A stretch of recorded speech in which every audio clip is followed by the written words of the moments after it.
guys, welcome to another day. I'll just close this window up a little bit. It's a bit bloody hot today. But today I've got the microphone attachment.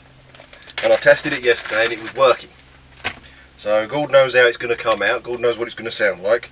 There was quite a bit of ambient noise, if I remember correctly, from what I was doing yesterday. But we shall see. Now I know a lot of you aren't worried too much by squealing, you're not really hearing the squealing.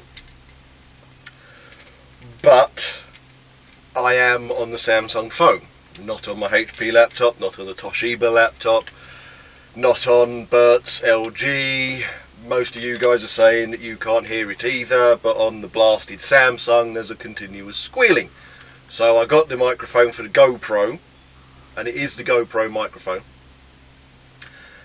You know that if you go on Amazon and things like that, it's a little kind of L-shaped thing with a kind of afro style microphone on top. And that plugs in. You've got to let it sort itself out. You've got to hold a couple of buttons just so as it goes into the microphone. I think that's just a standard thing anyway, but it works. So I'm curious to see how it comes out. But anyway, today I've got Peterborough on to Derby. And it's a good day. I'm in one of the dinky Actrosses though, which is a bit of a pain, but never mind. But it's bloody hot.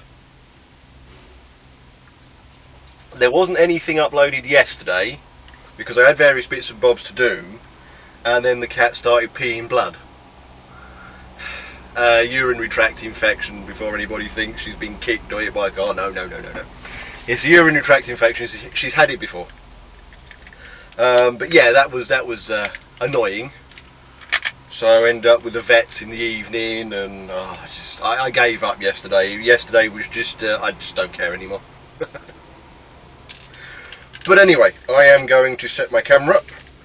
My load isn't ready yet, so I'm going to go clear all the bug squash off the windshield as usual, and I shall see you a bit later on.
made it to Peterborough, and they're picking up the pallets. There's a pallet guy in front of me, so bonus. Oh, I love it when that happens. You get there and he's only just got here. He was reversing it as I turned up, so it was a case of, oh well, never mind. So let him load, and then jobs are good. But yes, there's a bit of a bonus, bit of good news. Bert has got herself another job. Yay! Her notice is handed in, so it doesn't matter who sees this. I haven't been saying anything because she's been looking for a while, and obviously she hadn't found one, and I don't know who watches this.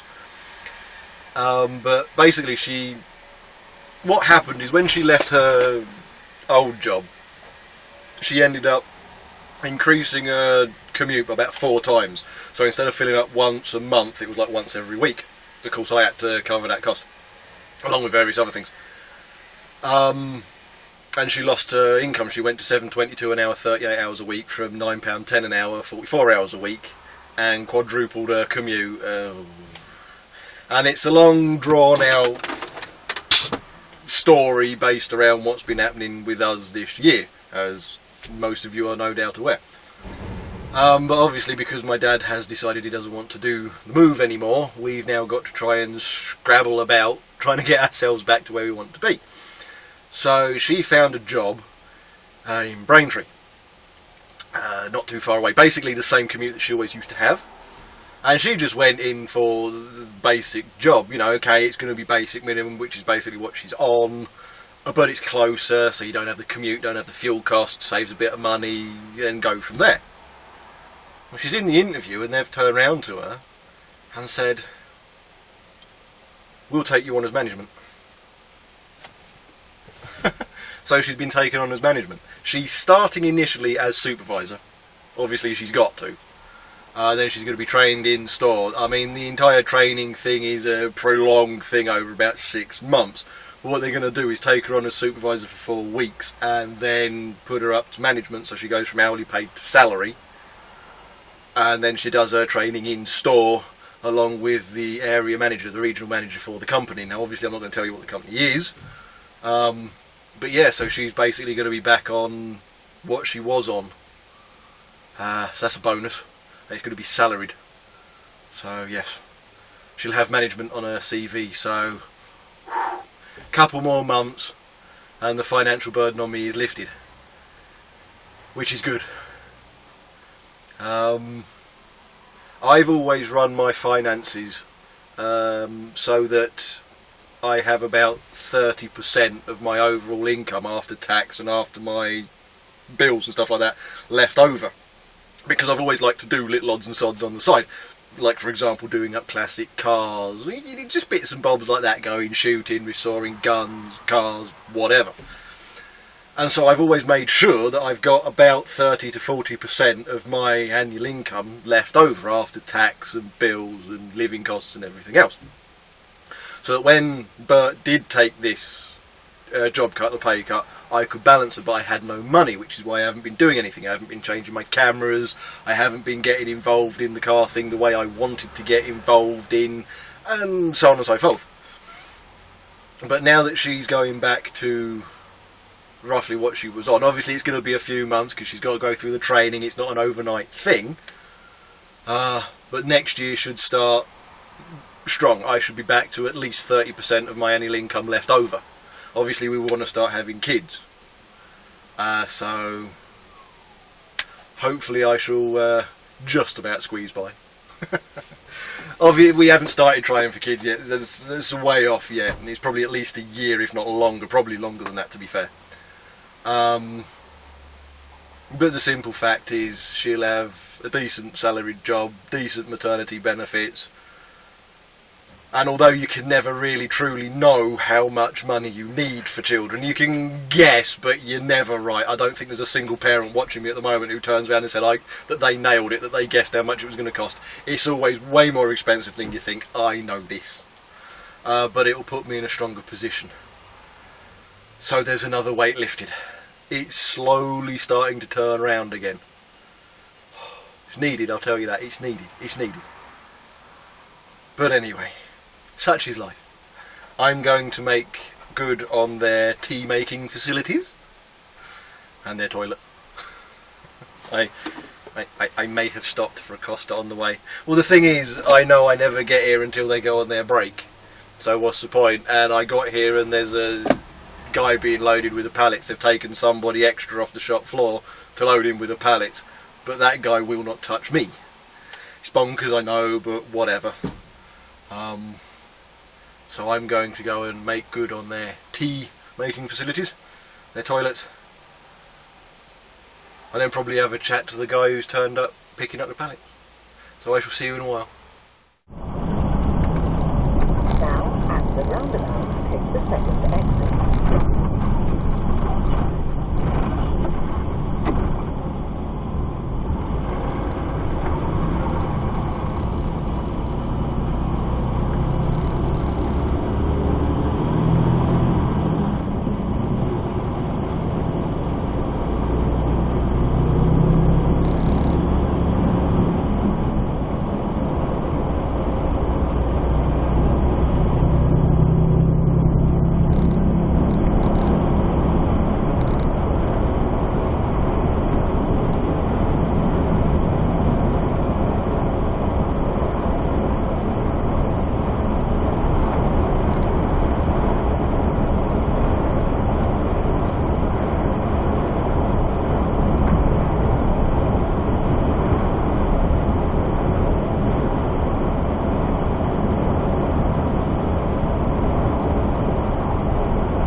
After 700 yards at the roundabout, take the first exit.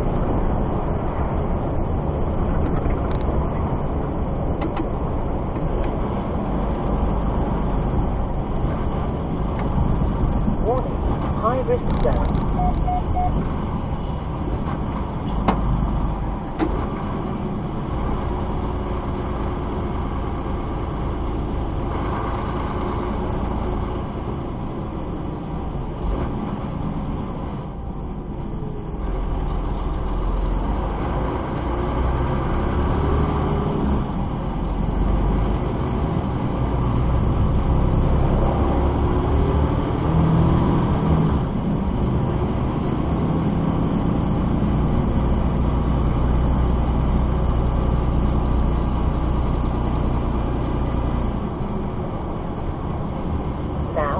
The roundabout, take the first exit.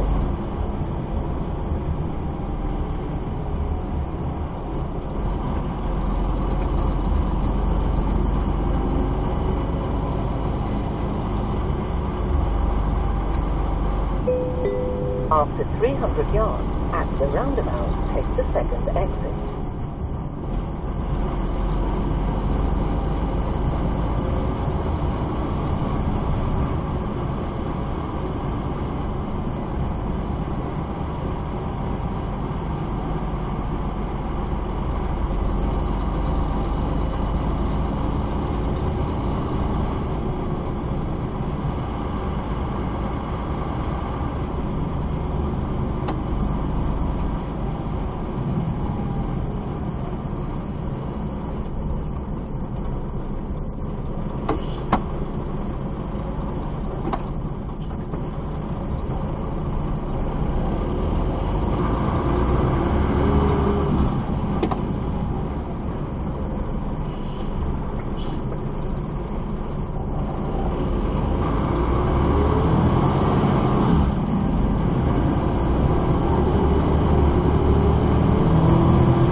Well, that's me on my break. Oh dear, I'm stopped along the A47. I've decided to go a different way today. up past Leicester, then the M1 that way in. I usually use the A52, but I was actually having a look at the Pranav, and it's quicker to go this way. Shorter distance. So I thought, sod it. Can't be asked to go up to the A52 today. Oh, what joys, what joys, what joys. What a hold up at Peterborough. Oh. Saw the pallet truck guy. He turned up to collect all the blue pallets. Well, he was an owner-operator, so I had a chat with him. And he was kind of amazed by what I earn compared to what he has left over after doing what he does. He's got a 2004 plate, 460 horsepower Volvo FH. Fully paid for. He had it. It was just over a year old when he got it. It's got 1.2 million kilometres on it now. I think he said kilometres, could be miles. He gets on, he makes a living out of it, but it's what he does. He's been an owner-operator for, he did tell me, long time. He's had various vehicles over the years. He runs, or he did run, with his youngest son. And he had one vehicle, he was telling me, a number of years back, and he had it for 18 months. And in the entire time he had it, it spent one weekend off the road, and that was because of a family funeral. And that was being run between him and his son. And that was the only way he was making any money. And he's done all kinds of stuff from Europe. It was a left-hand vehicle, so he did European work and stuff like that. And he does it because it's just what he's always done. But we had a bit of a chat about that. But yeah, he got loaded when he strapped and secured his load, and then he buggered off. And it was my time to be unloaded. So I opened the curtains to let him unload from the sides. 2 pallets went over whilst he was unloading. One was drinks, one was cakes and bread and biscuits and all that kind of stuff. It was... what time did I get there? I got there at 10 to 2. Obviously you had the pallet guy in front of me. He took just over an hour. I didn't leave until 4:30. Oh dear. I was supposed to be at the place I'm going to in Derby for 17:30. It's now 17:30. Good timing, that. So I'm running a little bit late, but there's nothing you can do some days. Just nothing you can do. But it's nice and easy. Rush hour will have passed by the time I start moving again. Joyful. Yeah, looking forward to Bert getting her job and getting on with it. Oh, so nice. Should be a nice burden lifted.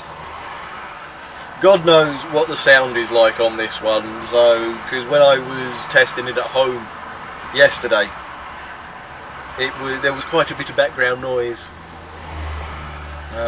Obviously I've got one of my windows open so you can hear all the cars thundering past, no doubt. But I shall see how it edits, see where it goes. If it's any good, I'll keep using it. It is the GoPro. That was what I was going to do. Hold on a second. It is G-Mic.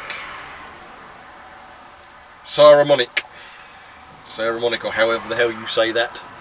Don't know whether it's picking it up, but it's basically what it is. And it's specifically designed for the GoPro Hero 4, Hero 3 Plus, Hero 3 cameras. I have the Veho Muvi K2. It plugs directly in.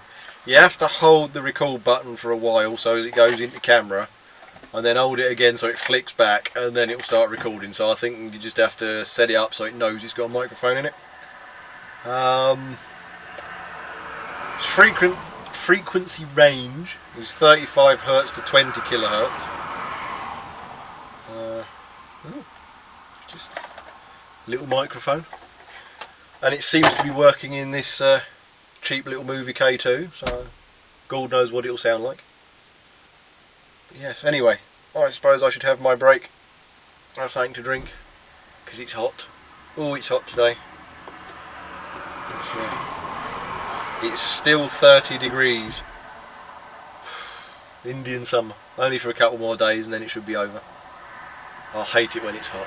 Oh, because it's a muggy heat. It's always a muggy bloody heat. It's always so close. But anyway, I shall see you a bit later on.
Well, that's the end of another day.